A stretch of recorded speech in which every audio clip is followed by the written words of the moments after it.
Life is all about relationships. Lovers, family, body, or money. How satisfied you are can be completely explained by how you relate to things around you. This is Sophie Jaffe, and together with my husband, Dr. Adi Jaffe, we are here to explore and teach you how to maximize your relationships and achieve a happier life. Let's get ignited. Hello and welcome to this episode of the Ignited podcast. I'm Adi Jaffe. And I'm Sophie Jaffe. And today we're going to talk about struggle. We're going to talk about pain. We're going to talk about fun stuff like that. Magic too. Yeah. Lots of magic. Yeah. Well, I think what we've realized in our relationship and what we talked about in the couples workshop that we did recently, and what we talk about any time the couples come to us in struggle looking for help, is really having a lot to do with what we talk about in this episode about, using these moments of what seems like extreme pain and suffering to learn and move forward And grow. Yeah, and grow and expand the way you see things. And, those are really the magic moments, the moments that create this new life for you. Absolutely. And it's a constant relearning, and it's a constant growth. Over and over, you never get to a point where you're like, oh, I'm evolved and I've got a great relationship. And I mean, the minute that we get to that place where we're like super confident and we're like, oh yeah, we're in the best place that we've ever been, boom, something happens. And that's just life being like, don't ever get too comfortable. Yeah, I mean, which is healthy. Well, it's funny actually that you say that. I remember being, 18 or 20 years old and having in my mind, I was like, okay, by 25, I'll have my job and I'll know what I'm doing. By 35, I'll have my family and my career. Right. My life did not turn out anything like that. I did have my family by 35. You did. But it's really sort of interesting how, it's this whole thing. If you don't know what you don't know, and you make these plans and you marry somebody or you get in a relationship with somebody because they seem like they're right in that moment, what you don't realize is there are going to be more experiences and more opportunities for you to learn who you are, who they are, what you want in life. And so it's so much more important to take somebody along with you who's there for the journey than it's also really important to pick somebody who you're good with in that moment, but only somebody you're good with in the moment. Exactly. Because that is going to change for sure. That's fleeting. Yeah, it's just fleeting. Yeah. And so we have our guest today, Alyson Charles, who's gone through quite a few transformations herself and is in a really spiritual place. And I got to say, those of you who listen, you know I'm definitely the less spiritual part of this coupleship. And so sometimes when we get into these highly spiritual conversations, I have a hard time. It's really not natural to me. I've learned to trust life a lot more, and I've learned to believe my intuition, which I did when I was younger, but I lost along the way at some point and all those things. But when we really connected to this kind of like spirit-based world, I don't have the easiest time. So sometimes I have to kind of replace words in there.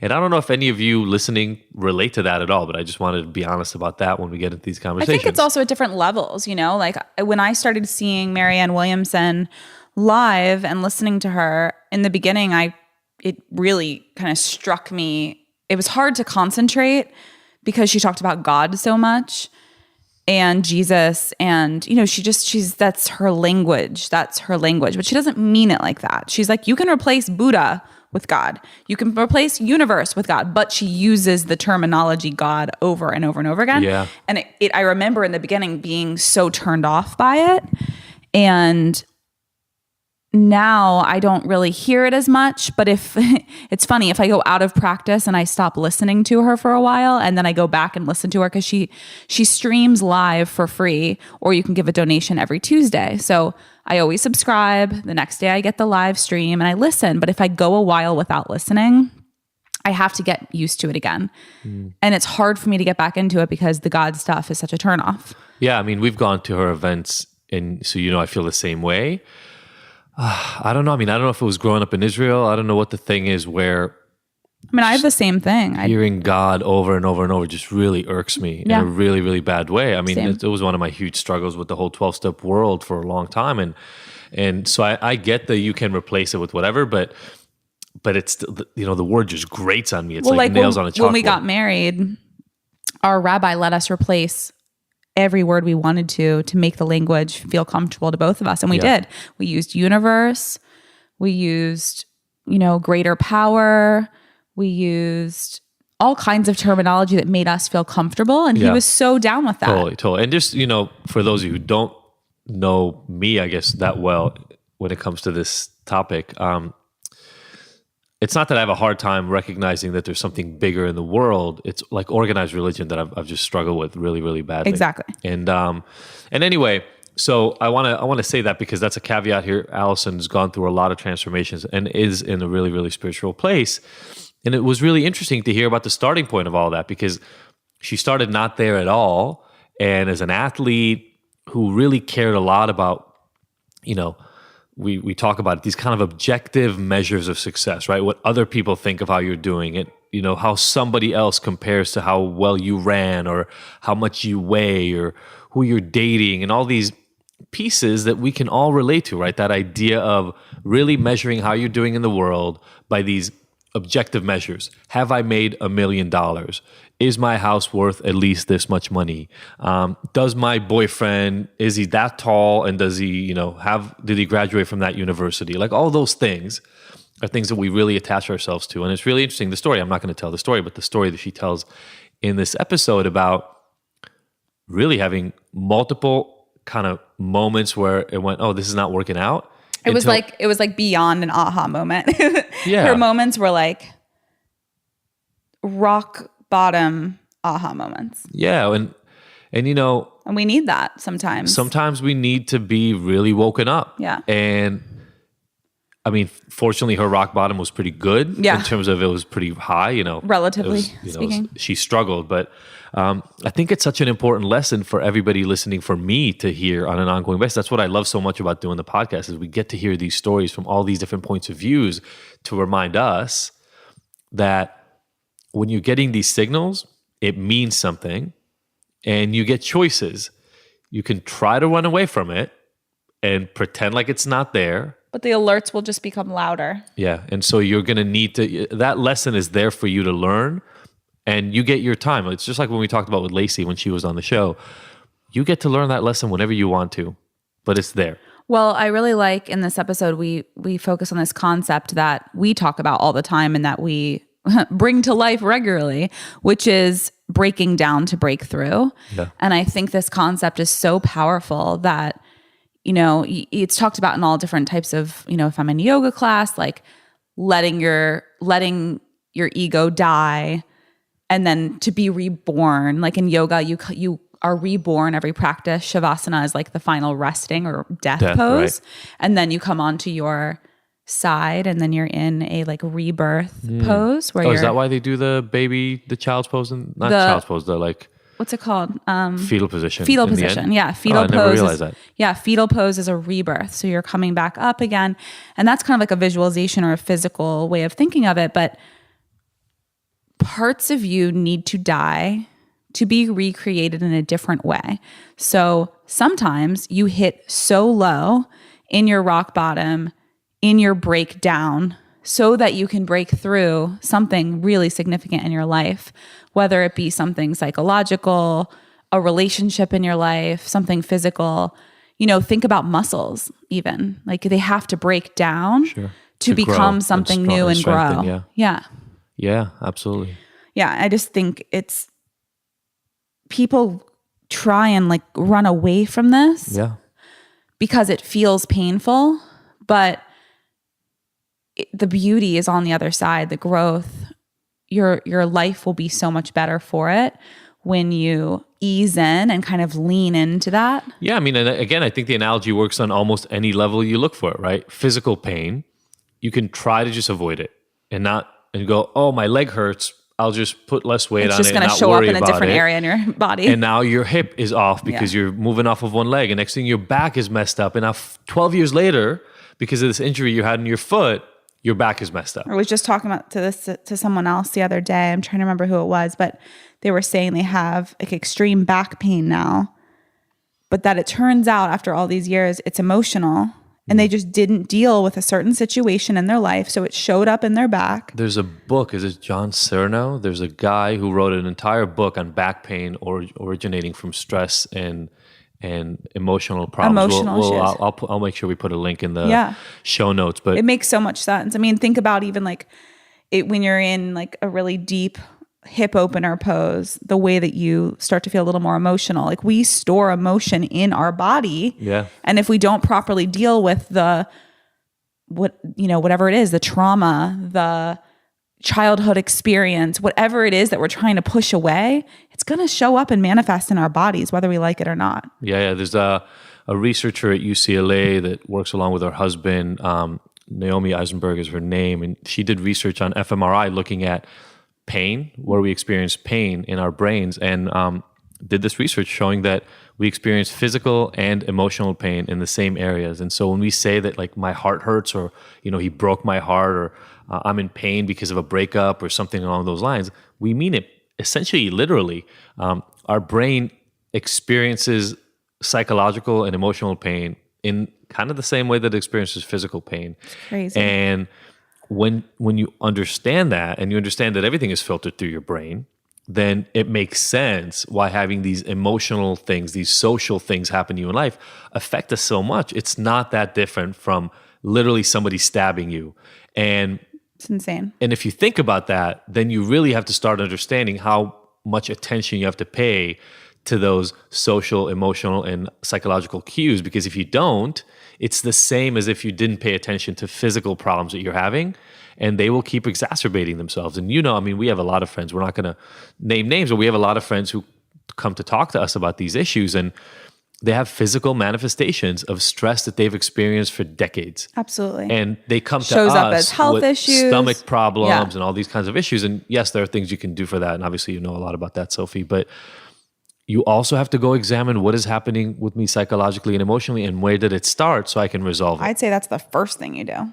When you have a food issue, or a digestive issue, or a pain somewhere, go straight to your heart, go straight to your mind, go straight to the psychological, to the spiritual. I mean, that if you can heal that first, the other stuff becomes obsolete. Yeah. And then it also, the weight, right? Like the emotional weight of it gets reduced, which makes it a lot easier to deal with. Do we have a relationship tip? We got a relationship tip. Are you guys ready? I want to hear from you guys. You share us and you DM us about these things. I'd love to hear what you guys think of the relationship tips. We haven't gotten a lot of DMs about those with all the messages you send us. So thank you. And let us know we should like write out all the relationship tips so far. It'd be fun to go back and look at them all and put them all into one post. I like it. Yeah. Maybe like an ebook one day. Yeah. Oh, that could be fun. I like that.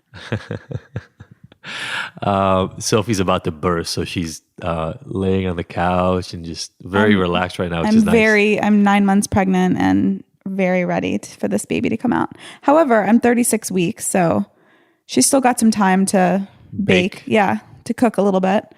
But we won't be sad if she comes soon. All right, so relationship tip is kind of like a question this week, the way I phrase it.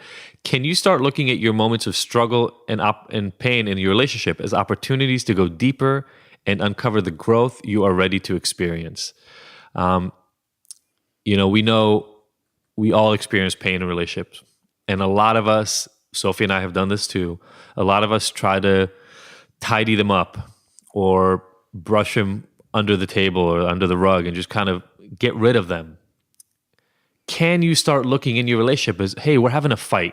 What is this really about? What am I not getting? What are you not getting? How are we looking at this? And can we use that as an actual opportunity?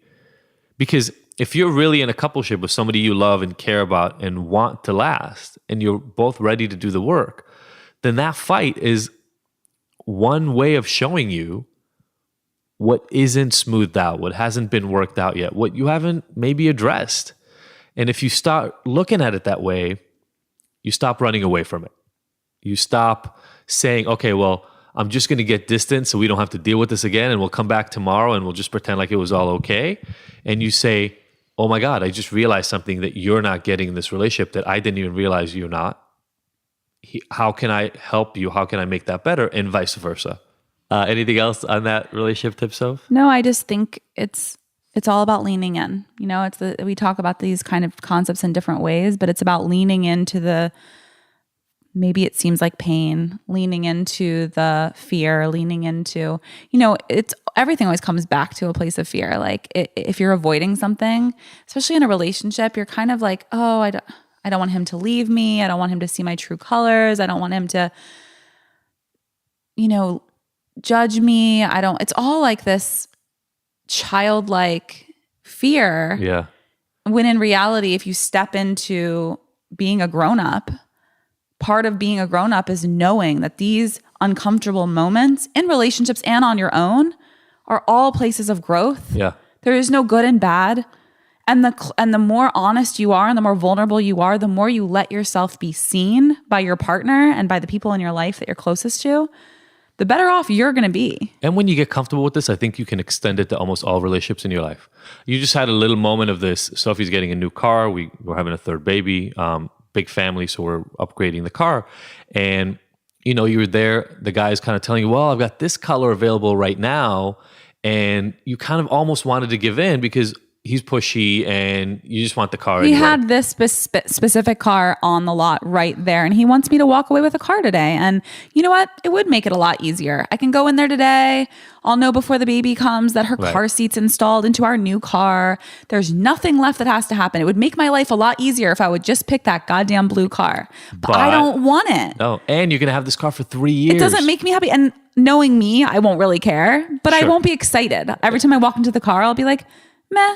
The blue's okay. Exactly. And I'll oversee it and I'll kind of try and Now imagine if you move that to relationships, right? Exactly. And say to yourself, meh. Well, our relationship is pretty good. It's fine. It's okay. I'll just overlook it. So we fight about this thing over and over and over. But the interior is good. Yeah, we have great sex. But it's not. Everything else is horrible, but or the neutral. opposite. Or neutral. Or the opposite, whatever it is. And so imagine if you just allowed yourself to say, oh my God, if we resolve this thing, this fight we're having right now, this disagreement, if we communicate and get to the other side of it, I don't have to go with meh for my relationship. No. I can just have incredible and be happy about it, let alone the fact that that you and your partner were just able to overcome this hurdle.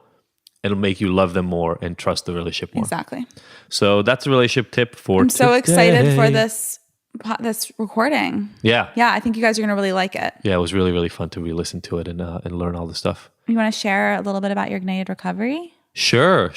Ignited Recovery is blowing up. I'm so excited about it. So first of all, I renamed the thing Ignited Hero Recovery. I love that. Yeah. We talk a lot about shame and stigma and all that kind of stuff. And I wanted to give everybody who enrolls right off the bat. So we did a couple of things. They're secret. So you only get to learn these if you go into the course itself. But a couple of really incredible, powerful tools and the people in my Facebook group have been talking about this for the last week. Like as soon as they do this, they look at their lives differently. And I love that. We woke up this morning. I told you this morning, somebody signed up while we were sleeping. My favorite thing about Ignited Recovery, you don't have to go wait. Yeah. Even if you want to see me one-on-one, you got to call me, make an appointment, find a time. This person at 4 a.m. started doing the course. Well, and let's just be honest. It's a lot of money to see you one-on-one. Yeah. Like most people can't afford that. I can't afford to see you one-on-one as my psychologist. Totally. But in this course, they get you once a week live for an hour. And they get lifetime access to that stuff lifetime for less than access. $1,000. Exactly. And it's less than $1,000, you guys. It's $97 payments a month. Yeah, for a year, yeah. Which is so much less. Never mind seeing you a D. You can't get a therapy session. No therapy session, not just with a D. Once a week. You can go to therapy once a month for that, or you can do this entire course for a lifetime. And it's life-changing. And I'm telling you, this thing that we just dropped in there, people are writing in the Facebook group. One person just told me just the other day, sorry, this is like a little aside, but she was just saying that because she did this exercise, this personal power statement I created for them, the next day she struggles with food issues. So the next day she was going and she was about to prepare food. And she was going to put cheese and load it up with all these things that she knows aren't good for her, but she likes. But because she had done this power statement the day before, she looked at the food and she decided to take out all the things that she knew weren't good for her and keep only the things that were good for her and she wanted. And she felt good about it. She didn't feel like she was withholding because she felt owned empowered. it. She was empowered by it. She owned it. She owned it so much. The next day she wrote it on the Facebook group. That's so great. As a victory. So I love it. And it's just know it's for all types of addiction too, no matter whatever you feel like you're struggling with, or your friend or your brother or your mom, whatever it is, share this course with them because it will heal all types of addiction. Yeah, and if you go to ignitedrecovery.com, there's like an hour and a half free workshop that I give you. So if it resonates, great. If go not, on there and check it out. leave it. It's really, really cool. Thank you for reminding me about Awesome. that. Cool. Get ready for Alyson Charles, everybody. Bye.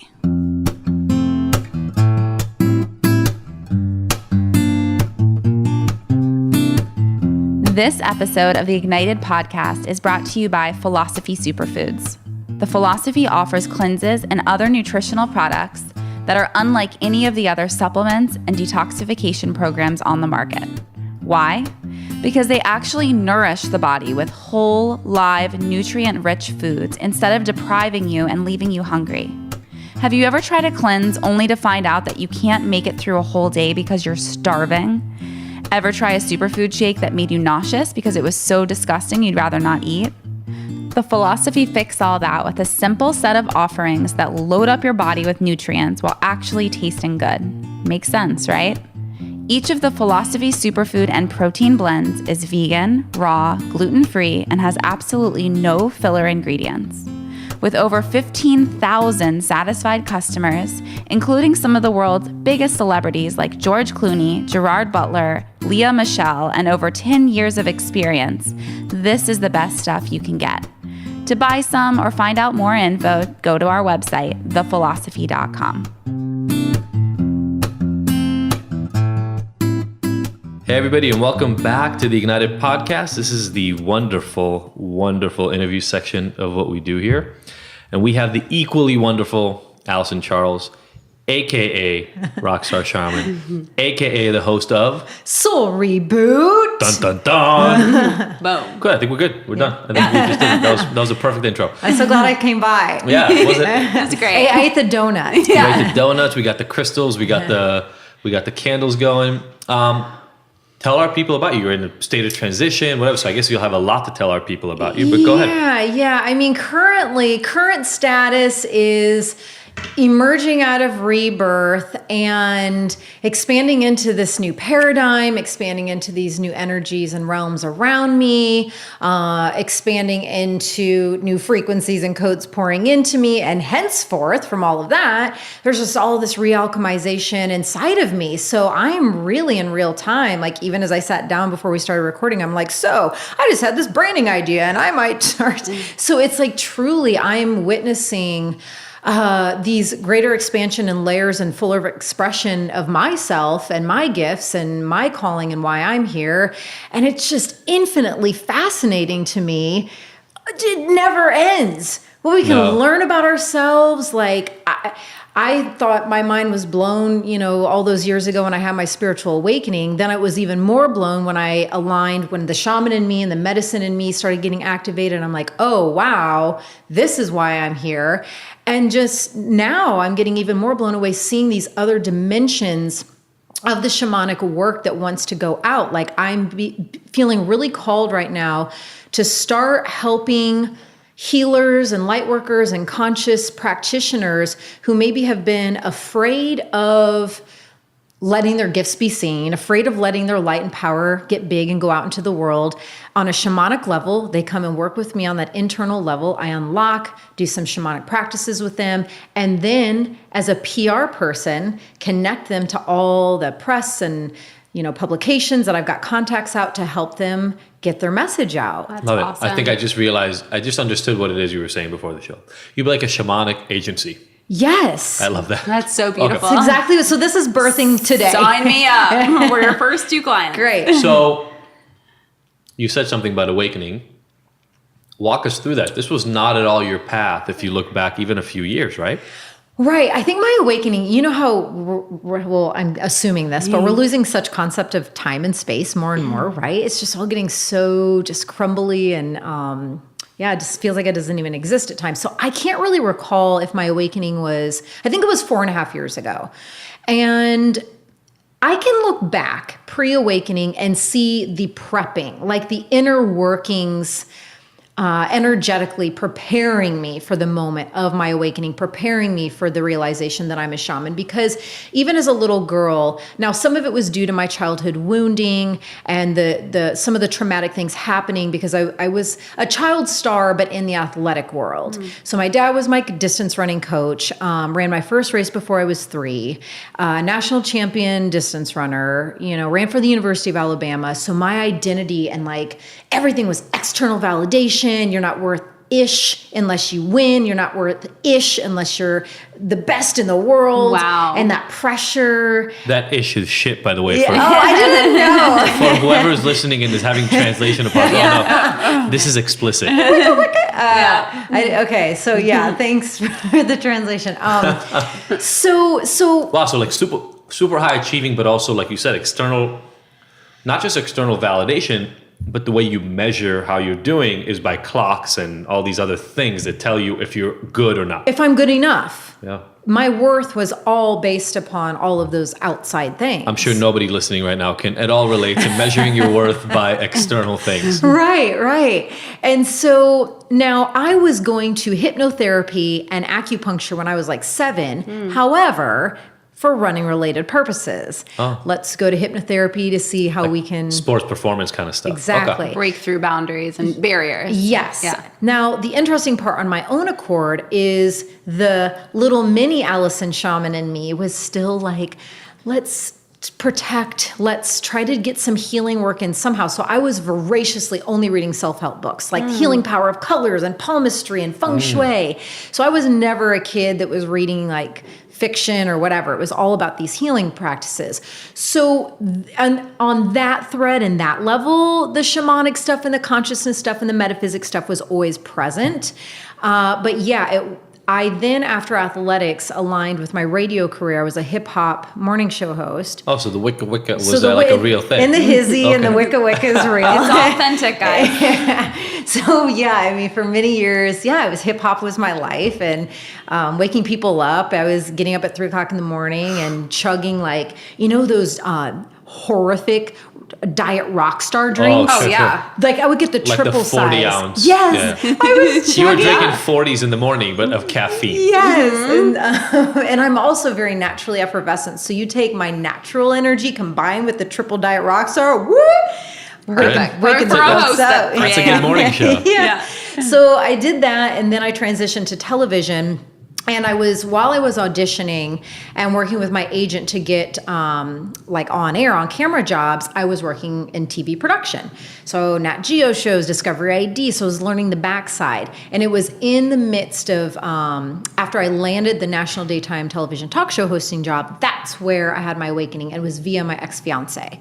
So my moment, my cataclysmic humanoid moment, yeah. Thank you. That was pretty, sound effects. that was good. He actually made that with his mouth, everyone. That was not Beatboxing live on the Ignited podcast. so. Oh, life. So I was in this 16-year relationship. Wow. And we were both college athletes at Alabama. So the first day I was lacing up my running shoes for practice was the day he walked by and did the I stake claim on the new tattooed cross country chick, which I thought was so cute then. Yeah. He was like a senior or something. He was older. Right. And so anyways, it was very karmic, very soul contractual, very obviously, almost 2 decades trying to figure things out. And it all culminated to this one moment in time. It took divine intervention to finally shatter this cycle. It was truly a cycle of insanity. Same thing over and over, expecting different results. And the suffering and pain level and anguish levels were only growing. Oh, no. So it was just like trying to find solutions, but going in the opposite direction. Sure. So the moment of my awakening, like I said, took divine intervention, and I became clairaudient. And I'm happy to divulge the full story depending upon time purposes or your interest. But my awakening moment came from my instrument for awakening was my ex-fiance and romantic relationship. That was the moment for me. Okay. I can't tell you that I'm going to stay away from that story because we're going to get back into that. But, so I work with, Sophie works with a lot of people who go through these big changes, right? I mean, a lot of times people come to us looking for the big changes. We talked about that review that somebody left on the podcast before, but in our relationship, we've gone through huge changes, right? The kind of changes that sometimes break up relationships. Absolutely. And in our experience have made us stronger. So you have this awakening. Your entire life is going in a certain direction, and then something happens that completely changes the course of your life. Yes. In a way that could have really unnerved and like broken you, but now it created this entirely new reality. It did. And yeah, I think you're honing in a very shamanically beautiful way right now, because I always say the moment, it's like the breakdown to breakthrough moment. And I say the same moment that dropped me to my knees is the moment that lifted the veil. So it was like on that human spectrum of possible emotions, I was feeling the deepest, most anguishing, shattering, emotional devastation and pain, and simultaneously experiencing the greatest miracle of my life. The veil was lifting, the egoic shell had been obliterated, the denial had been blasted. And so I was dying that egoic death and birthing into this new form. Yeah. So, yeah. Wow. All right. Can you talk about, you said, can you talk a little bit about the actual experience? Because to me, these sort of conversations, people tell us they listen to this on the way to work or afterwards, and it's this opportunity for them to really connect and explore what goes on inside of them. So this might be an extreme version of somebody else's experience, but I'm wondering if some people listening might say to themselves, I've had these like flare-ups of these revelations, or this moment where your brain kind of goes like, oh shit, reality is not what I thought it was, kind of a thing. What was that like? What actually happened? Okay, sure. So, and something that you were just saying, I want to remind people of this aspect too. We have intelligences built within us and around us in all forms, right? And I think we're conditioned, and we're breaking out of this norm in society because people are waking up more and more, but we're so conditioned of just like mind intelligence, brain intelligence. But we have heart intelligence and body intelligence and spiritual and soul intelligence. And then forget about the infinite realms of intelligence that are constantly trying to talk to us and guide us in the right direction. So I can look back and I can see that there were so many different forms trying to communicate to me that relationship had run its course. Its karmic purposes, its duties, were ceasing, but I chalk it up to a lot of different reasons. Number one, I'm a Capricorn. I'm super persistent. If I have my vision focused on a goal, I never stop until I accomplish it. Then you couple that with me being a endurance athlete who never freaking gives up. And then you couple that with me being a 1 in numerology and all this stuff. It was the perfect storm for me to just deny sign after sign. I was having panic attacks. My body was having eczema. There were various forms of communication saying to me, and then the internal suffering, like red alerts constantly, but I wasn't heeding those calls. So it took, we were going to go venture back out publicly as a couple again after we had called off the engagement and I had moved to New York City alone, and things like I'd already gone through like so much devastation. Yeah. And then he came back seeming to have a lot of revelations and saying things that in all the 16 years I'd never heard before. So I didn't jump back into things, but I thought, wow, maybe there's seemed to be some true come to Jesus moments here. So I was feeling things out very subtly, but we were about to go back out publicly as a couple. And that's when universe was basically like, no way, we're not having this. We have to intervene. So it's like, I have this vision of them calling in all the divine troops, the animal totems, the archangels. It's basically like Source saying like, everyone, like we gotta put this to a stop. So I was going to go tell him just a few more moments and I would be ready to venture out the door. I just needed to finish up some makeup and he was asleep, so I didn't want to wake him up. And as I was walking back through my bedroom, that's when I became clairaudient for the first time. And clear as day, like you and I are talking, so you could start hearing things. Yeah, I heard a voice say to me, stop and turn around. And I saw his phone on my bookcase, which was highly abnormal. Because of some of the things he was doing, he always had his phone. So it was there. So instantly I'm like, I started to feel some stuff. And this energetic force guided me over.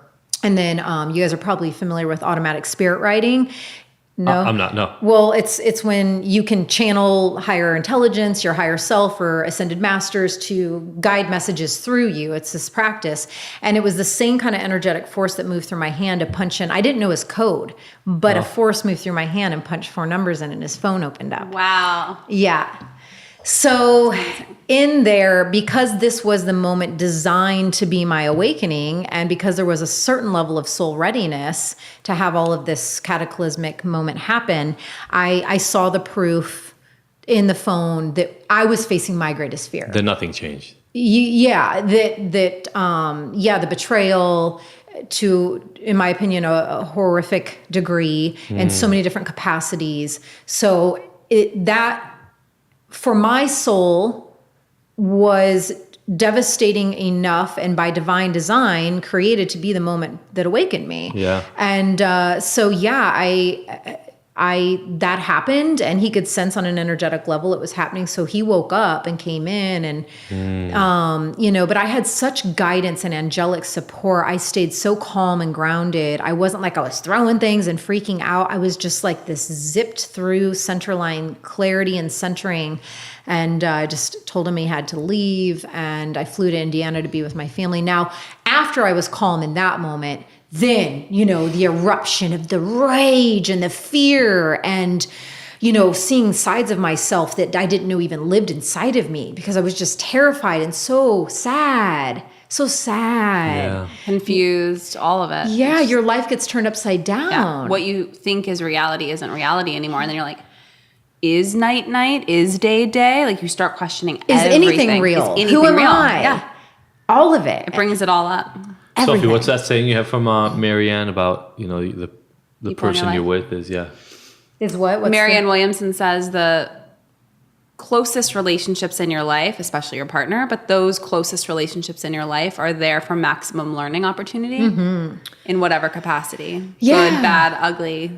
For sure. And that's the beauty of it. And I'm much more adept now at riding those course, waves. of course. No, that moment, everything was just shattering. And because I wasn't even awakened yet to these universal truths. Sure. So So that was how many years ago? I think four and a half. Okay, so it wasn't that long Something ago. like that. No, it wasn't that long ago. And then I flew to be with my grandma and mom in Indiana. And that's where other gifts started to get activated. And they were showing me my life and myself. It wasn't just me seeing the truth about him and his addiction issues or whatever, his behaviors. It was me too, and Earth too. And so they were showing me my life like a movie, scene after scene, clip after clip, but within truth and light. None of the illusion and none of the denial was attached to the movie I had been living. Oh, it's almost like you kind of got like a bird's eye view of Yes. the life you had been living. Yes. That's cool. You know what I love about that is I was just having this conversation both in the podcast I recorded earlier and on I did my chat with the people on my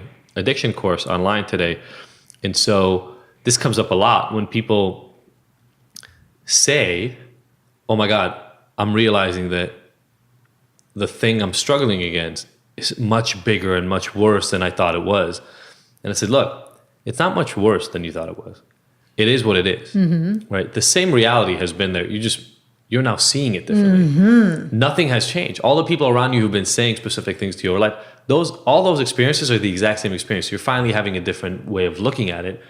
And what ends up happening almost inevitably when somebody actually makes a breakthrough is it's almost like they get not a more objective, but it's like they can finally get this big picture view that is not as saddled by their own emotions and baggage and the things that they brought to that interaction in the first place. For sure. But instead they get this look from the outside, almost like they're watching their life This is truly what was happening. as almost like like if you're in the theater and you're watching the play in front of you and all of a sudden they can say, oh, the way my parents acted towards me when I was younger, it just played out in this thing. Yes. And and the nice thing about it, the way I talk about it with my clients is when you get to that place, there's an objective calm that kind of comes over you because the judgment goes away. Yes. You're not saying to yourself, I should have thought of this differently, or he could have, or he needed to, but rather it's like, oh, This is what's happening. Yeah. And then you get to deal with that. Everything becomes illuminated and you become conscious and awakened and aware. And then all the puzzle pieces start making sense. And yeah, it can be trippy and it can be discombobulating, but to me, there's no greater miracle. And as we dedicate and commit ourselves to the hero's journey and the path of infinite evolution and the awakening path, whatever you want to call it, this thing called Earth, School, and Life, the better we get at trusting ourselves to ride the waves, no matter how tumultuous they get, knowing that anything that enters our field is truly serving us and meant to awaken us even further, open us to even greater love and compassion, because I love the idea of once you know yourself, you know the world, and then it connects you to the oneness and compassion and non-judgment. And that's what we need more of. Yeah. And I feel like, you said once you know yourself, you know the world. I feel like people live not as themselves, but as the people they wish others saw them as. And so it's literally like they're acting, but they've been playing this role for so long that they've gotten completely disconnected from any sense of authenticity. Yes. And, we think that acting cooler and having a better six-pack or whatever, a nicer car or a better house will make you feel like you belong better. But having any of those things, any of those external validation, like you talked about at the beginning, absent an authentic self, doesn't pay off. Yeah. And you can have none of those things and feel authentic and be content and satisfied, or you can have all those things and not be authentically connected and feel miserable in the middle of opulence and incredible riches and all that. So, absolutely. Yeah. And it's interesting. That's what I say to a lot of people that come to my talks or work with me. It's like, I've been on both sides. I've been super immersed and totally identified by the external life and those practices.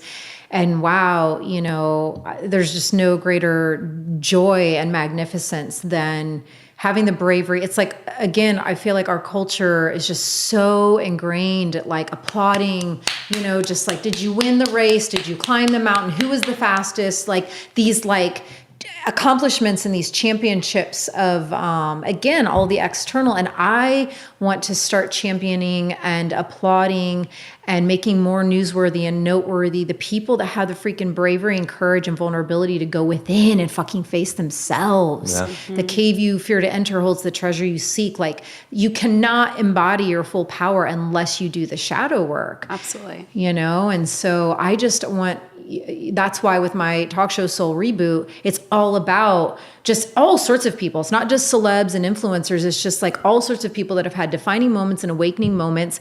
And how do they keep evolving? How do they stay the course? How do they keep rising through the challenges? Like, I want to start highlighting those champions. Yeah. Yeah. Hallelujah. What's going on for you over there, baby? I just can't even sit up straight because my stomach's so big.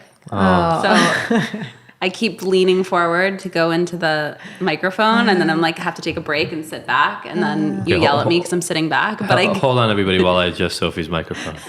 Sit back a little bit. Can you adjust my stomach? Because that's the problem here. In like 2.5 months, I can adjust your stomach. Yeah. I think if I adjust your stomach now, we'd have big problems. You sit back. I've been hearing lots about babies that were born at 2.5 pounds, though, and survived. I met someone last night. Yeah, my little brother. Not that you would necessarily want that. Let's nod and say we did. What's that from? What is that? I remember that saying? Yeah, let's nod and say we did. I don't know. It's kind of a good classic. Yeah, it's like a 90s classic. Yeah. The reason I was looking at Sophie is I feel like this is exactly the journey we've had together as a couple, right? The whole not pretending like things are different than they are, which is what so many couples do, which is why sometimes people judge your ass, and they when you actually are honest about the way things are, sometimes people go, oh, you stepped out of line. You're not pretending like things are the way that we said that they're supposed to be. Yeah, I was going to actually say what was coming up for me a lot while you were speaking was resiliency. Mm-hmm. I think that's really, even in our relationship, but as individuals, if we as individuals didn't have that resiliency, we wouldn't have made it as a couple. And if our coupleship didn't learn the skills, we knew nothing. I was 20, I don't know, the first time you cheated on me, I was 21 21. Yeah. And then when we were engaged, we were engaged. That was the second layer. So I was 25. And then I was pregnant with Kai, the third layer, which was like more of like a cyber cheating thing. It's all the same. It's all the same wounds. It's all the same betrayal. It's all the same. And as it goes on, it becomes a deeper betrayal. Well, the break of trust, right? The break of trust. And on the other side, me looking for outside validation. Exactly. Back to that, what we were talking about before. Outside validation that I'm enough. And so when I did it physically, when I cheated physically, it was like, oh, wait, that's not okay. So I can't do that again. So then I would look for it through, texts and online sort of things. And the text got found out. I was like, all I got left was the online thing. But every single time, it was like, when I feel less than and when I feel like this relationship is not working the way I want it to, what can I get from the outside that will fix me? And the answer is nothing. The answer is I can take nothing from the outside that will fix me. At some point, it has to become an inside job. And you get to become as miserable as you want, like I did, where my wife was about ready to leave me, like taking the ring off, kind of leave me. Sure. Before I went, okay, am I really going to do everything that it's going to take to make this work or not? And we get those choices sometimes weekly, sometimes monthly, pretty much annually. You get at least a couple of opportunities where you go, oh, fuck, am I going to show up to this like I'm supposed to or not? God, what a freaking journey you guys have had to navigate.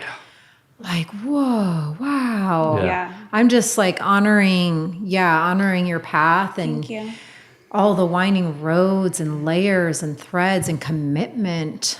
Yeah, I got to tell you though, Sophie had to be resilient before she met me, like big time resilient. And because of my own old kind of drug addiction issues, that's where I finally became resilient, which was in my mid-20s.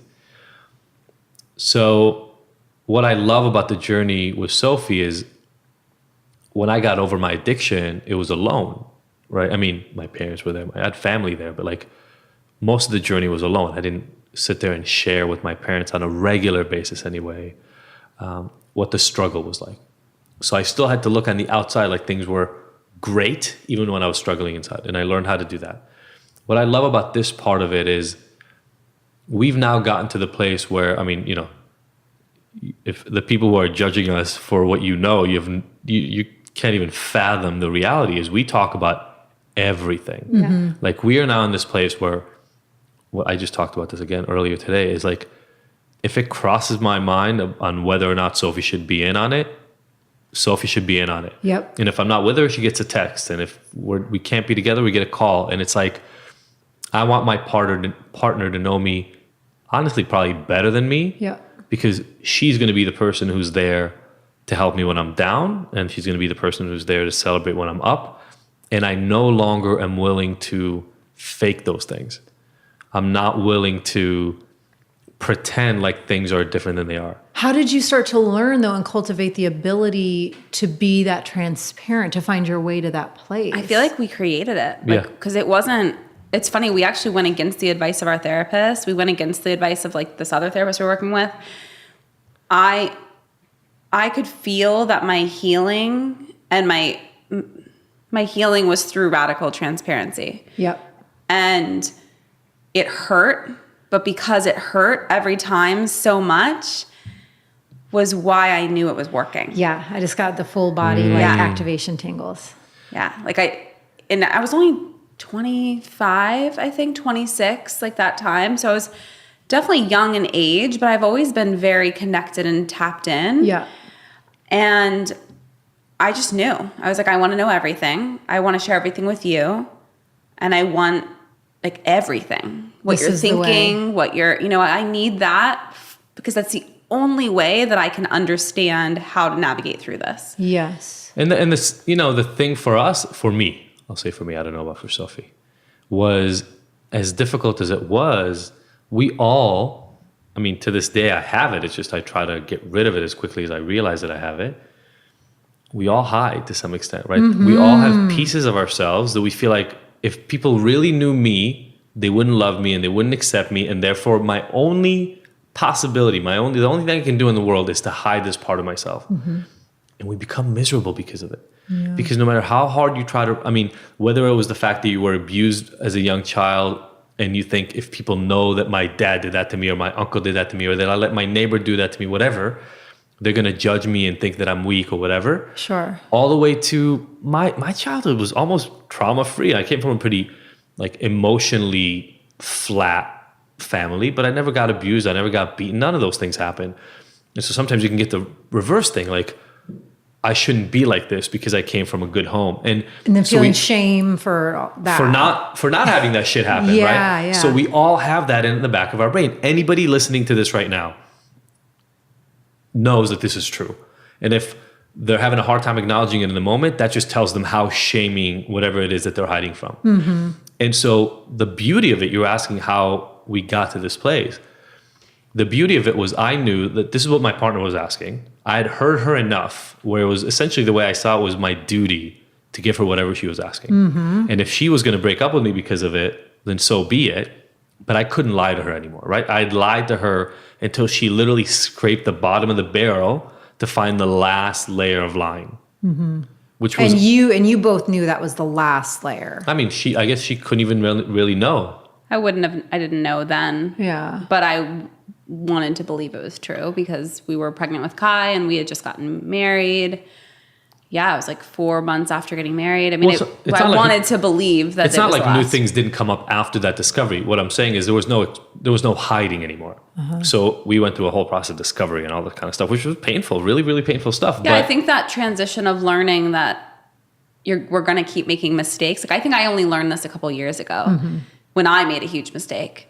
That like we're either in this or we're not. Yeah. Energetically, we're either showing up and being present to the relationship and both feet in, which for a long time I didn't. For a long time he didn't. Flipping and flopping, back and forth. You're either in it or you're not. Mm-hmm. If you're in it, you love the person and you're going to make anything work.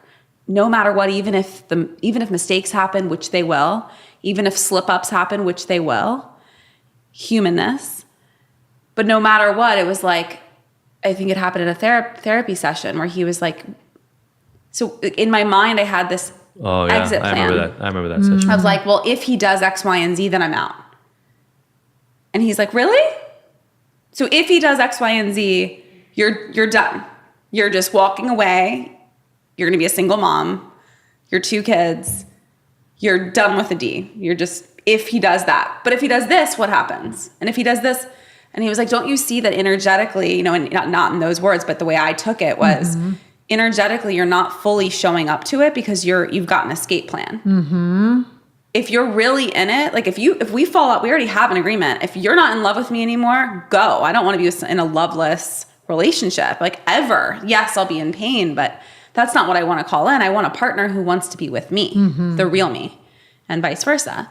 So that was kind of a big shift, and it came at different times, right? So it came at the beginning of like, okay, well, we're really in this. But at that time, it was more like, okay, well, if he hits these boundaries, and then I'm out. And the thing is, that was okay for a while, right? Yeah. So like we had hard rules for a while, like 3 years. Mm-hmm. And that's what got us through that time. Yeah, and like I'm saying, so look, we go through this with a lot of other couples because they now come to us for advice, and I say, unfortunately, it's mostly the guys who come in having screwed up somehow.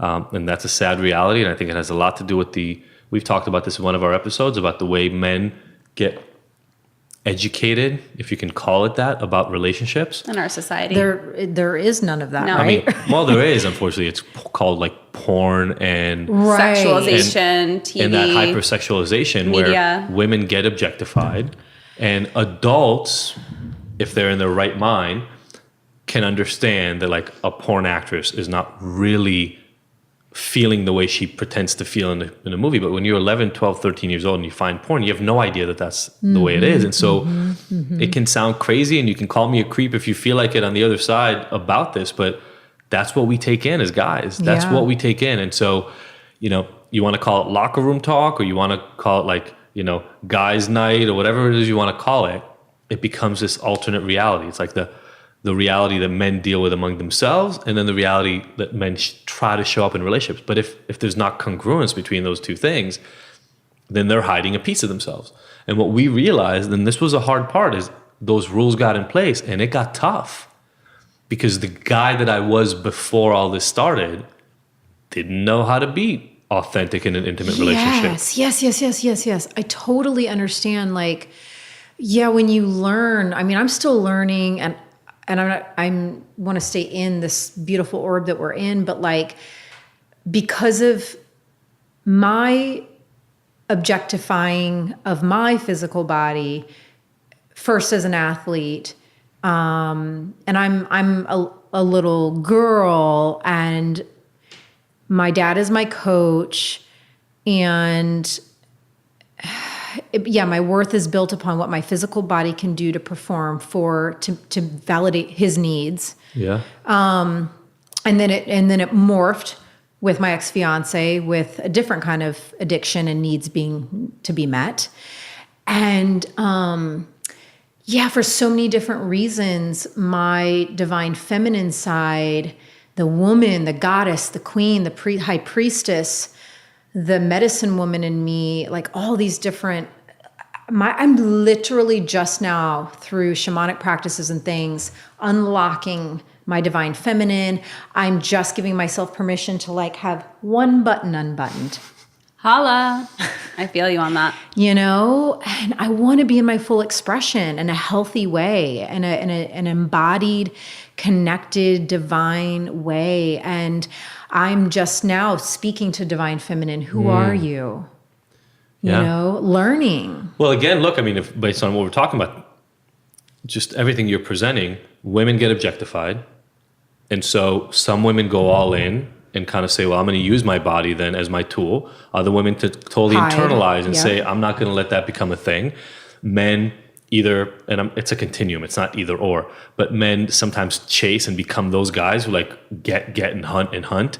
And then some other guys get this was my experience. I'm not an alpha male. And so I chased because you were supposed to chase, and that's what you were supposed to do, but it didn't feel right, and it felt awkward, and I needed a lot of drugs and alcohol to make it feel okay. To give you the courage to do it. And so here we are in this world, and we're all pretending to be something we're not because of external expectations, when, look, sex is pleasurable, and you can be attracted to people. I mean, the whole thing, it took us a long time, and for Sophie, it took years to come out of this notion when we first met, and I think you're still much less externally focused anyway. But for years, Sophie would say, when I'm in a relationship, I don't think anybody else is attractive. And I was like, really? What the fuck does that mean? Like, you can't look at another human and be like, they are objectively beautiful because you're in a relationship with me. I go, that I don't understand that. And it would be a weird conversation, because it would be kind of like these people leave a comment like, you're a creep for even being able to understand it's somebody else. But, we have these urges, like we're also animalistic in our nature. And we live in a society that doesn't support your ability to connect to all these pieces together. It's like you're either good and then you're pure and you're, driven to succeed in work, and you're clean and all the stuff that goes along with being good. Right. Or you're bad. Yeah. And the bad people, whatever, sleep around. Narcissistic, manipulative, icky, whatever. Yeah. And we're all of it. Yeah, exactly. And so, but to be able to connect to that is tough, and especially tough in a relationship like with Sophie and I, where I'd fucked up. Like, objectively, that's why, like we talked about before, like, I understand the criticisms. I screwed up, and I almost destroyed a relationship with a person that did nothing wrong, nothing to deserve what I'd done. But then you get a choice. And the choice is, am I going to work on changing the circumstances and changing what drove that? Or am I going to give up because I fucked up and just say, well, lost that one and start all over? With the same cycle, different person, different day. Exactly. So in this relationship, what I love about it over literally like 9 years now is we get to find the beautiful and the dirty in both each other constantly. Yep. I just went away on a trip, and we'd been kind of at each other's throats for the last few months. The pregnancy's been difficult, etc. I went away, I got inspired, and I came back a better man. And that's not a bad thing. That's not a reflection on the fact that our relationship doesn't work. It's, we now start realizing, oh, this might be a good tool to have. And this, you create the relationship that you're in versus you bring it in from Disney movies and, romantic comedies and fairy tales. I think that goes back to what we were talking about before, like the radical transparency. We made that up because we had to. We had to figure out, like, what society had told us, what our therapists were telling us, what outside sources were telling us to do to heal from this thing, sex addiction, whatever you want to call it. You can put a label on it, but it's different for everyone. Sure. And it's all on different levels, and it's all on different, it's on a spectrum. And for us, this is what we needed to heal. And there are a lot of things along the way that we needed to heal. Again, owning those things and being like, this is what works for me. Right. This is what I need. And so many times and along that discovery path, like what's inside of you that ends up feeling right or aligned surprises the hell out of you. We've been All the surprised time. over and over And again. you're just like, oh, wow, I can actually have this way of functioning in a relationship and a viewpoint of myself and you. And 10 years ago, I was the opposite. And I never would have thought that I could function in this way. Exactly. And it's so beautiful. And being open to that and just knowing that person isn't going anywhere. Yeah, well, that's the rooted foundation. Yeah, like you're not going to be left alone. And even if that person falls out of love with you, you're still whole. And I think that's the thing is that we're both whole as individuals and we continue to work on that. And how different would relationships, like somebody asked me once what the goal for ignited couples is for me. And honestly, literally the end goal is to lower the divorce rate, because I feel like the reason so many couples give up is the story they hear from the outside is if the other person fucked up or if you fucked up, that means you're in the wrong relationship. That's the story they hear. I believe that's completely false. I think it's you leave if you've given up. If the other person says to you, look, you've overstepped the bounds, I can't come towards you anymore, then yes, you have to end the relationship. But I think too many people give up too quickly. Yeah. Because the story we tell each other, and women get their version of the story. So like I got porn and romantic movies, right? And like again, I'm gonna age myself like crazy, but Dirty Dancing. Remember the movie Dirty Dancing? Course. So in Dirty Dancing, if you look at the tail of that thing, right? Innocent girl shows up in this camp where the dance teachers are like sleeping together and the bad boys, and he gets her. Yeah. Right? The women look at that in one way, and the men look at it in kind of in the opposite way. Like he went and he got her, right? And so that's the story we get told. And then we expect life to look like movies, and they don't. Movies are fantasy. And if people don't tell you that at the beginning, then that is the model, like the Disney princess model of how you develop the way you think your life is supposed to look like. And too many people get wrapped up in that world. And those, in my opinion, I don't know that people are commenting, but in my opinion, some of the people who comment and speak ill of our relationship, that's what they're responding to is, this looks nothing like the relationships I was told you were supposed to have. So something is wrong with you people. Yeah, it's very triggering. And your story is going to hit up against their safe boundaries and their safe parameters they've built around themselves. That's the cocoon they feel safe in. Exactly. Yeah. And it's the same. That's what they're responding to. Exactly. And with just like anything with change and what's different, people respond, we respond to it, whether it be physically responding, like purging or detoxing to a change, or just something external and then just being like, I reject that. Yes. That's scary. Yeah. Opening your mind to, something possibly being different than what you've constructed yourself. Yeah. Just like with the way my shamanism works, the way I'm divinely designed and built, and the way my shamanism goes out into the world, like same thing. Yeah. It hits up against people's safe constructs of what a shaman should be. Absolutely. Isn't that amazing that you can get into a world that is actually supposed to be? Because look, to be honest, Sophie's a much more spiritual, otherworldly connected person in our Which is coupleship. why she brought us the crystals. That's at the why table. she brought the crystals and not I.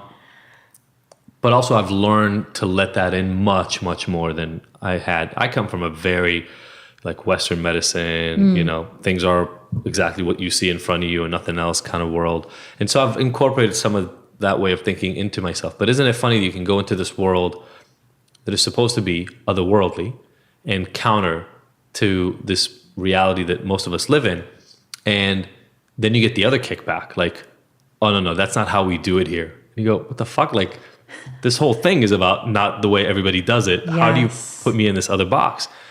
And to me, our goal is let's just find what feels authentic and comfortable for you. Yes. And I found a partner, and this is what I love about it. And this is literally the reason why I think we started the podcast is we found in each other partners who are willing to be there for whatever the other one goes through, as long as the transparency and authenticity is there.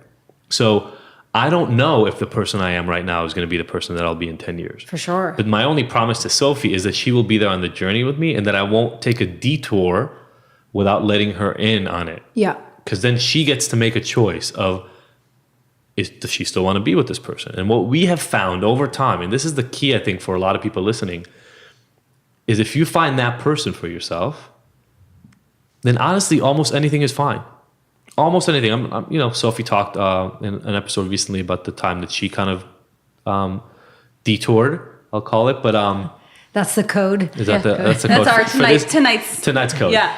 But I don't think she didn't do it maliciously. Actually, it's not. There were malicious aspects to why it happened, but because of my own past actions, et cetera, et cetera. And so it's my job to look at Sophie and understand that's part of our journey. Mm-hmm. And could she do something that would be too extreme? I'm sure she could. I don't know what that is right now, but that's what we found has really worked for us. Yeah. Is to respect and honor my partner and know that as long as she can be there, she will be there, as long as I'm transparent and honest with her. Mm-hmm.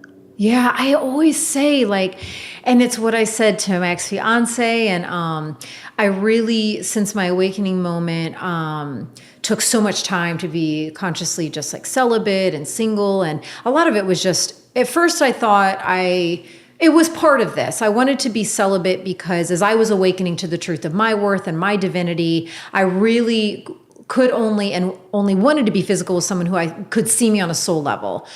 So there was that part of it. But then when I let myself become more aware of a further truth, that I was also a bit fearful of my own ability to sexually and physically engage with a man and not get swept and lost into that current, because that's what had happened before. Sure. So there were all these things going on, but so I'm just now at a place where I'm really, really ready for my person to come in. And I've said it then, and I'll say it now. I know I can handle whatever the truth is. Just give it to me. Yeah. I trust myself to navigate and ride the waves. It's just but you got to give me that radical transparency. Yeah. And it's tough. And again, like I said, I think to me, that's one of the main reasons we decided to do this podcast is we were kind of sick and tired of people pretending everything was okay and giving relationship tips that were we have one of our relationship tips was, go on more dates. That stuff is great. But what happens when things get fucked up? What happens when shit hits the fan? Mm-hmm. There just didn't seem to be enough stuff from both sides, right? So the women would sometimes talk separately and the men would sometimes talk, but to have both of us give our piece of it, it's a struggle. Like anything else that is worthwhile in life, it takes ongoing effort and work to make a solid relationship. Yeah, and there's not a blueprint that we can give anyone, but we can just keep sharing our experience. Mm-hmm. And people will take what they take from it, and people will absorb what helps them and helps them grow and leave what doesn't. And that's what we've done this entire time. Yeah. And then by hearing from other couples, then we learn how to navigate our own path, because we make mistakes and apply things that don't necessarily work or don't resonate. And then we're well, let's try it the other way. Let's try it a different way. Yeah. And hearing from guests, right? The fact that you went through an experience like that, such a long relationship. And again, I'm sure there are people who are listening right now who either are in something like that or have had something like that fall apart. And the levels, I can just imagine the levels of shame and self-criticism of what was wrong with me. Why did I stay in this relationship? All this stuff, all the negative self-talk that comes up. Why did it take me so long, so many years? I had one of those. Because that's a lesson. Yeah. You know, and when you get to that place, when you get to the other side of it, you see it. But it's so nice. That's what I love about having the guests on this thing is we all have our unique experiences. And yet there's so many nice threads that when somebody listens, they go, oh my God, maybe for them it's not a relationship, but it's a job that they've stayed at for 9 years, but they wanted to leave after 2. And they just never had the courage to just say, you know what, I deserve better than this. Right. And then all of a sudden they hear one of these conversations and they have the experience you had, their body, they kind of watch from above and they go, oh shit, I can't do this anymore. Yeah. And it creates all the change that they need. Yeah, well, that moment for me now has me sitting here talking about shamanism and eating matcha donuts with you guys. It's like, when you let yourself become awakened and get on the path of, my favorite quote is, truth is a pathless land.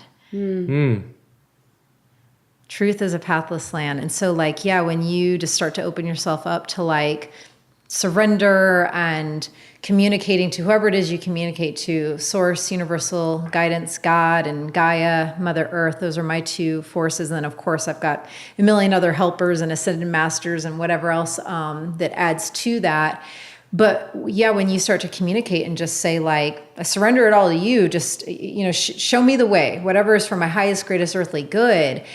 And wow, where life can take you and the places it can take you, and the things that you learn about why you're here on earth and your purpose and how you're supposed to be of service. I wouldn't have necessarily guessed that this was my thing, but it is. There you go. Staying open to it all. Staying open to it all. Yep. Because that's how you really start to receive those messages. And the minute you close off and you stop being receptive is the moment that you kind of start to die. And just what we started the show with me saying about on the car ride over here, I'm having all these ideas and downloads about the shamanic agency and me helping unlocking, the gifts and the light and the power inside of you that wants to get expressed. And then me doing the PR side to connect you. It's I'm open to this and I'm going to begin offering this. And of course you can listen to the other side of your brain is just oh my God, but is this starting over? Do I even know how to figure all the back end out? Or then there's all that other clamor, blah, blah, blah. But I just keep diving on into following that guidance. Just trusting. I'm getting that hit for a reason. Free falling into trust. I am now offering a shamanic agency. Sign us up. Love it. So we would love to ask you a couple questions we ask all of our guests. The first one is, what is the best advice that you have ever received? Oh, wow. Ooh, well, I'm sure if I sat and meditated on this, I could, other ideas and other pieces of advice would come in. But the first hit that I got, which is the one I'll share, is about energetic responsibility. I remember it was back when I was running in college and my two coaches called me into the office and they were like, Alyson, we got to talk to you. You need to sit down. It was just the three of us in there. And I'm like, oh Lord, what is going on? And they were so serious and the energy in there was so tense. And that this was the first time, to me, it was very impactful because they were like, we need you to understand that your energy dictates the energy of the entire practice and everyone on this team. When you come in, and you've had a stressful moment with, your boyfriend or an exam or whatever, it literally, that is the experience of the entire practice and everyone here. And you need to start understanding the magnitude and the gravity of your power and being more responsible with that. And I don't know why, but that freaking nugget, we need to understand how powerful we are. And just being aware. We have to give ourselves permission to feel all the things that we need to feel. But I don't know. That's an unexpected answer. I wouldn't have thought that one came up. But that's a huge one for me. Energetic responsibility. What are you bringing into the space? How do you show up to a room? Yeah. How do you show up to your life? How do you show up to your relationships? Yeah. And it's fine to have a hard day. It's fine to show up as you are, but and unapologetically, the people that are in your life are in their life for a reason, but being responsible. Are you heavy day after day because you're not dealing with your shit? Right. Are you showing up and just draining the relationships in your life? Yeah. Take ownership of that, Yeah, this event I just went to, Tony Robbins closed it out, and the thing that he did over 4 hours was he really talked about the state that you bring to whatever you're doing. And that if you want to show up positively and in an energized sense that makes everybody like you better, but also brings everybody along for the ride, then you have to know what gets you in that state, and it's work. It'll take you putting yourself in that place. You can have a hard day. Yes. That's fine. The point of practice is to practice for the performance. And so bring your best self to that moment. And it's, that's that whole saying, whatever, there's a time and a place, etc. Well, it goes on from that. Like if you're in a bad place, like I'm not going to have people around me. I'm going to cancel a photo shoot. I'm going to do self-care instead. Yeah. Instead of having my assistant here and trying to fight through it and not really creating anything magical, I'm going to take a day or two off and be in nature and do the things that fill me up so that I can get back to that authentic place of joy. Exactly. And self. Amen. Yeah. Amen. What has been your proudest moment? Oh. Sure, there's lots of these. Oh, goodness. Proudest moment. Whew. 1 second here. Just tuning in. It's really... Yeah, I mean, it could easily trigger a lot of emotions in me. I think my proudest moment so far really is the moment that I'm still in, and I'll forever be in every day for the rest of my life. And it's just continuing to have the courage to line up with my truth and to line up with my calling. And I am proud of the work that I do, and I am so proud and honored of the soul mission that I came here for and that I was assigned. And but it has brought with it, as we're creating this new paradigm on Earth and like new ways of shamans and consciousness practitioners, like the way our work goes out into the world and all of this. I'm just proud of how I show up for my truth. And how no matter what, I keep learning and I keep growing and I keep growing and I keep evolving and I keep learning, and I'm humble and I just try to be as grace and divinity filled as possible. And I'm just a humble servant here on this gorgeous planet doing the damn best I can. That's awesome. I love that answer. Okay. On the flip side of that, what has been your hardest moment? Yeah. I mean, hardest moments are facing those like embarrassing aspects of yourself, like I was, like there were some ingrained natures in me of like perfectionism and people pleasing. And so for me, I love doing shadow work now, and that is who I am, and that's what I bring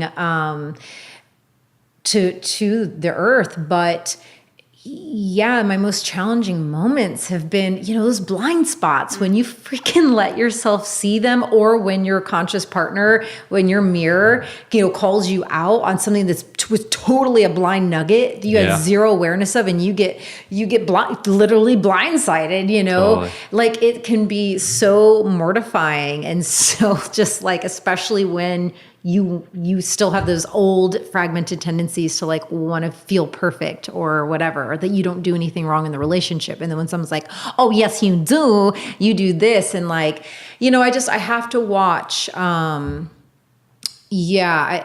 narcissism has been a thing that I've just had to observe in a lot of capacities, and myself and relationships and childhood stuff, just like, that's just, I don't know. It's been an aspect that I have to just keep awake to, the egoic and narcissistic stuff. I mean, I think when you become really aware of it, you start being aware of how self-centered we can just be. Yeah. And so it takes, for some of us at least, it takes conscious effort to pause and think of what this might look like from the outside, kind of a thing. Yeah, and also shifting from competition to oneness, Well, I'm sure as an athlete. That's, born and bred. I heard something really great that was, that to compete, I think that the origin to compete is to elevate one another. And so the competition is actually about each one of us bringing out the best in the other to see who wins. So, because when you can't compete by yourself, right? Right. So, right. Your job as a competitor, That's beautiful, is to bring out the best in other people. Well, this framework is, it's so much more high vibe and light filled. I mean, and it works with everything, right? Like, I'm not a runner, you are. If back in the day we competed, it wouldn't be competition for you. You wouldn't have the same fire to it that competing with somebody who's really You good. wouldn't have to bring your all. Because you have to rise to their level. Right. So I think there's a really beautiful way to look at that, but it takes it out of the ego, right? Because Yes. it's about my role in here is to make you work as hard as possible to bring out the best in you. That is, Which is really cool. shifting a shadow Which is piece the way of- we show up to our relationship. Yeah. I mean, I would never call it competition, but it kind of is like, how can we be better than the day before? How can we show up better to each other than the day before? And it's easy to get lazy. It's easy to be like, Sure. And it's funny, right? Like take it for granted. And if I show up the way I'm supposed to, then part of that means taking some resources away from myself for you, supporting you, helping you, doing what you need, which then helps us. which helps us, which helps me anyway. Yeah. So it's this beautiful back and forth if you just tune into it rather than what have you done? Wait, you washed the dishes yesterday, therefore I need to wash them today, or vice versa. Right. Puts you in this tit for tat kind of place where it's still all about what am I getting out of this relationship? Yes. And, yes, Highly yes, yes. recommend anyone listening send their husband away for 6 days to something like this because they come back transformed. Amazing. Yeah, More to come on that. So that I'm getting to witness some of it. We'll It's give really cool. recommendations. Yeah. What is your self-care ritual? What do you do to put yourself in the best way to face the world? Goodness gracious. Truly, like, the self-care rituals and the ceremonies and all of those practices really have at this point become morphed as one. Like there's no separation anymore between myself and that realm of connectedness to those practices, Okay. But I always make sure the thing that I do every day is I have an altar. So I place in that altar just sacred objects that help me connect to my truth and power. Because my dream states have been like, whoa, like real trippy. And sometimes I'll wake up and feel out of sorts. So sometimes I have to land at my altar for a good hour. And sometimes it's just like 10 or 15 minutes. But having a dedicated morning practice where I'm honoring and waking my soul and spirit. My body has woken up. My mind has woken up. Now I need to honor and wake up my soul and spirit. So I will sit there and chant. I'll have my shamanic rattles and tools. And so there's different spiritual instruments that are there. And I'll let my intuition guide me as to what is needed for that day to just get me aligned in my truth and my power and my worth and self-respect. Because then if I'm operating from that place in the day, then, it'll be That's reflected. And yeah. Awesome. Yeah, that's really beautiful. So our final question. This podcast is called Ignited. What ignites you? What ignites me is love. It's unconditional love, and I'm still on the quest. I know that that's my truth, but I'm ignited right now. I could answer this question every 5 minutes and give you a different answer. That's you know awesome. what I mean? But like right in this moment, I'm really curious and ignited by, actually, it's a huge aspect of what we've been talking about this entire hour, is like that, what truly unconditional love, how it smells, how it works, how it functions. What does it really mean? How does it really function in our lives? I know that that is who I am. I know that that is our purpose for being here on earth, is to return to that space. I'm excited for the first time in my life to experience unconditional love through romantic partnership and through the mirroring. So that's what's igniting me right now. Love it. I love that as an ending to this interview about relationships. Thank you so much for coming and opening up and giving this everything. Yeah, and likewise. And I can't wait to have you in LA. We'll have you back. Yeah, I know. Moving out here. It's definitely happening. Just don't know when. I love it. And people can still, so Alyson Charles. Yeah, AlysonCharles.com and rockstarshaman.com will still get you to my website. The Instagram is now at I am Alyson Charles. And Yeah, I'm doing a new online new moon meditation series. So people were asking forever, like, I don't live in New York, I don't live in LA or some of the places you go. So once a month on the new moon, you can just join me from your living room. Hop on your computer and do some meditations with me and watch my talk show Soul Reboot. And let's just all keep evolving together. Let's do it. Do it. Let's do it. Thank you so much. Thanks everybody for listening. We will see you next week. Yay. Thank you, everybody, for listening to the Ignited podcast. We were so happy to have you along for this ride. Please go and subscribe to this. Leave us a review. We love hearing from you. And if you want more, don't forget to go to ignited.com, where all the podcast episodes are available with show notes and so many of the little details and links from each one of these interviews. And you can look at all the future events that we have going on, all the things that make Ignited so special, even beyond this recording. Again, thank you so much for joining us. We will see you next week.